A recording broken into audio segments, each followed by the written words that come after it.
बोलने की अनुमति दी।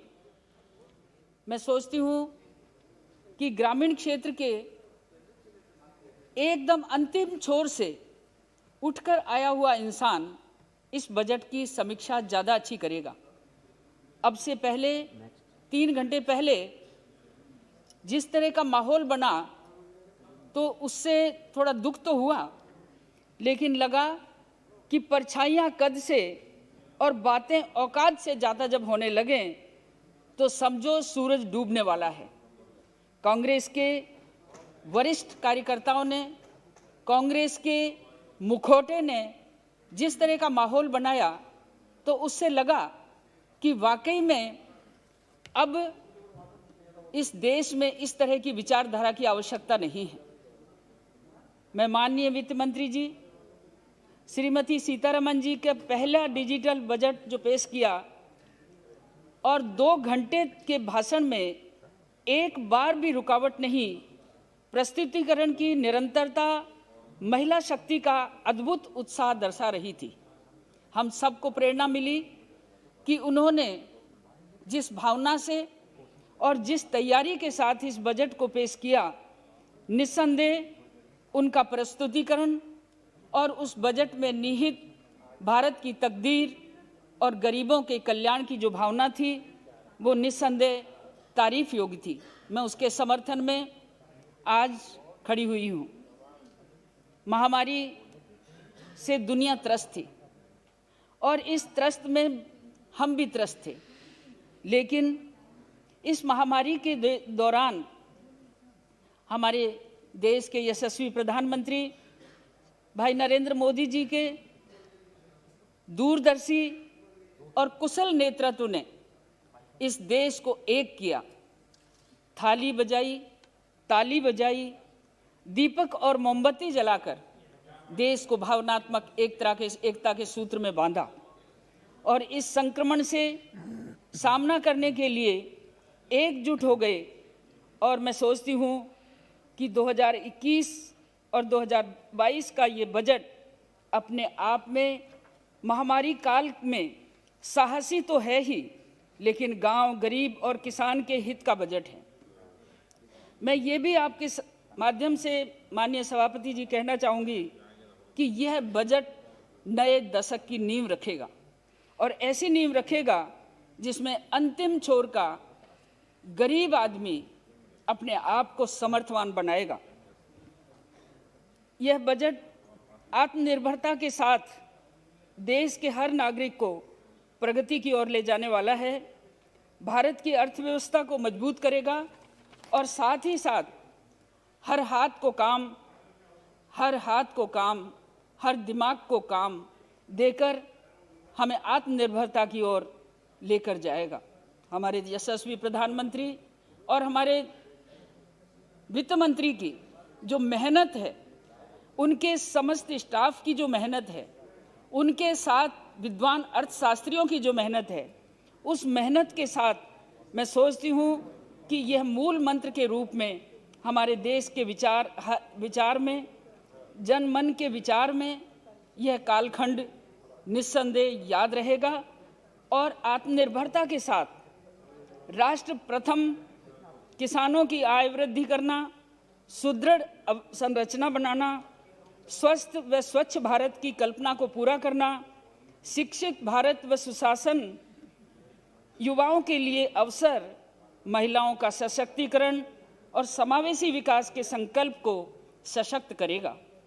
कोरोना महामारी ने देश के स्वास्थ्य विभाग को चुस्त कर दिया है, क्योंकि 130 करोड़ की आबादी के देश में स्वास्थ्य सेवाओं की बहुत कमी थी और इन कमी को कोरोना महामारी के प्रारंभ में हमने महसूस भी किया, लेकिन इस आपदा को भी अवसर में बदलने का काम हमारी वित्त मंत्री ने किया और ये सोचकर कि जान है तो जहान है, इस भावना को मद्देनजर रखते हुए इस संकल्प के साथ काम शुरू हुआ और इस बजट में 2,23,846 करोड़ का आवंटन हुआ।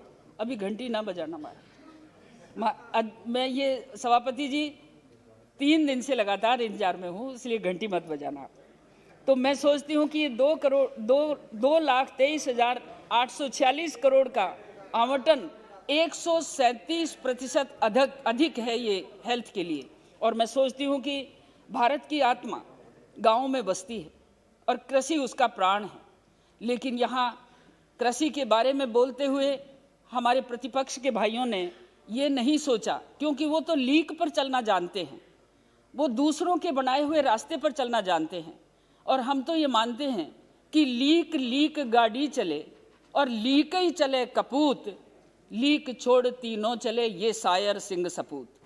आज इस देश का प्रधानमंत्री उस सपूत की श्रेणी में है, उस सिंह की श्रेणी में है और उस शायर की श्रेणी में है कि जिसने इस कृषि के काम के लिए, इस कृषि की उन्नति के लिए और छोटे बड़े किसानों के उत्थान के लिए 16.5 लाख करोड़ का प्रावधान रख और इसके साथ साथ ग्रामीण बुनियादी ढांचे को विकास की निधि देते हुए 40,000 करोड़ का अलग से व्यवस्था और सूक्ष्म सिंचाई के लिए भी निधि को दोगुना किया।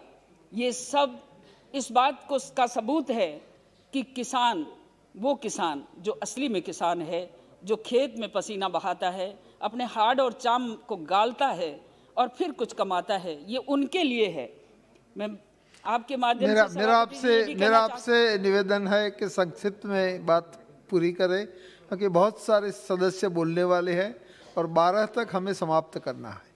अभी तो मैंने शुरू ही किया। तो 5 नहीं, आपका तो 7 मिनट हुआ मैडम। लघु उद्यमी बहनों के लिए 5 मिनट में समाप्त करना। लघु उद्यमी बहनों के लिए चलाई गई स्टैंड अप योजना, इसमें भी 15% की जो मार्जिन मनी का जो छूट दी है, वो भी बहुत बड़ी बात है। माननीय अध्यक्ष जी, 750 एकलव्य स्कूल खुलेंगे।